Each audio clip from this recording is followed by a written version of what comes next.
In today's video, I'm going to teach you how to animate connectors in drawio. Open drawio in your browser and load the diagram you want to enhance. If you're starting fresh, create a blank canvas or open an existing file. Everything we do works the same in the web app and the desktop version, so use whichever you prefer. With your canvas visible, we're going to work with the lines that connect your shapes. These are called edges or connectors.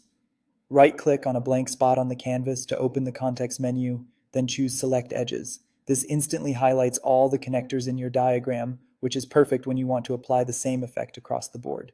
If you don't see the option, make sure you clicked an empty area, not a shape. If you don't want to animate every single connector, refine your selection. Hold the Control key on Windows or Command on a Mac, and click any individual line to add or remove it from the selection. This lets you target just the paths that represent movement, data flow, or the parts of your process you want to emphasize.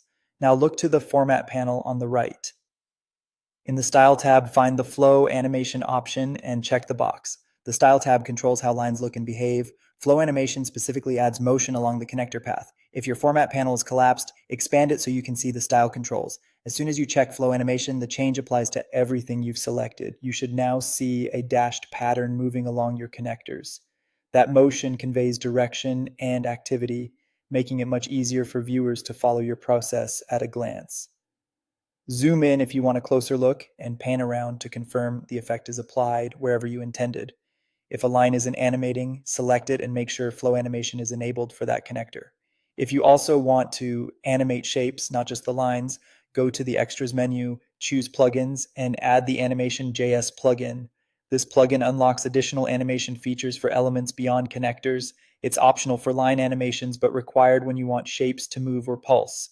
After adding the plugin, restart the app so the new features load. When you're back in your diagram, open Extras and choose Animation to access the more advanced options. From there, you can explore richer effects for shapes while keeping your connector flow animations in place. That's it. You've added clear directional motion to your diagram and enabled tools for deeper animation when you need them. Save your work and you're ready to present.